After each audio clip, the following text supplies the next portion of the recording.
Hello, কেমন আছো সবাই? আশা করি প্রত্যেকে খুব ভালো আছো। আমাদের বাড়িতে যাদের বাচ্চা আছে প্রত্যেকটা মায়ের মুখে কিন্তু এই কথাটা শোনা যায় যে আমার বাচ্চা ভালো করে খায় না।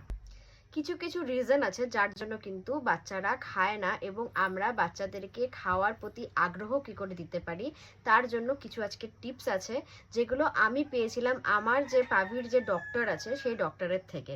পাভির যখন 2.5 বছর ছিল তখনও কিন্তু সে ঠিকভাবে খেত না, খেতেই চেত না, মানে ও পছন্দই করতো না, কি খাবে এই নিয়ে চিন্তা করতাম। তখন আমি ডক্টরের কাছে যাই, তো ডক্টর আমাকে কিছু সাজেশন দেয়। তো আমার মনে হলো এই সাজেশনগুলো মায়েদের দিলে হয়তো তাদের খুব লাভবান হবে, সেই জন্যই আজকে আমার এই ভিডিওটা। প্রথম যেটা আমাদের করা উচিত সেটা হলো যে মোবাইলের থেকে একদম দূরে বাচ্চাকে নিয়ে খাওয়াতে হবে। যখনই আমরা বাচ্চাদেরকে খাওয়াতে দেব তখন কিন্তু মোবাইলটা সামনে রাখবো না, কারণ সে মোবাইলের আগ্রহে কিন্তু খেয়ে নেবে, কিন্তু কি খাচ্ছে, সে খাওয়ার প্রতি তার যে পরিচয়, খাওয়ারের পরিচয়টা, সেই জিনিসটা কিন্তু পাবে না। তাকে গল্পের মাধ্যমে গল্প করে করে খাওয়াতে পারো, গান শুনিয়ে শুনিয়ে খাওয়াতে পারো, কিন্তু মোবাইল দেখিয়ে খাওয়ানো চলবে না। দ্বিতীয় নাম্বার হচ্ছে নির্দিষ্ট একটা জায়গায় তাকে বসিয়ে খাওয়াতে হবে, রুটিন ওয়াইজ খাওয়াতে হবে।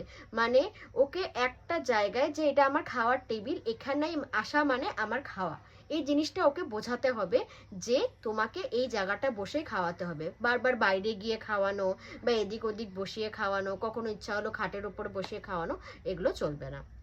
3 নাম্বার পয়েন্ট হলো যে বাচ্চাকে সকালবেলা একটা হেভি মিল দেওয়া।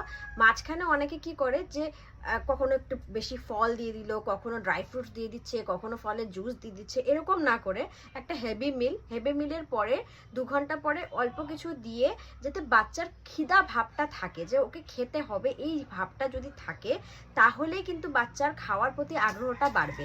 একটা হেভি মিল সকালে, তারপরে কিন্তু আবার ডাইরেক্ট কিছু অল্প কিছু দেওয়ার পরে ডাইরেক্ট দুপুরে কিন্তু হেভি মিল ভাতটা দেওয়াটা খুব দরকার।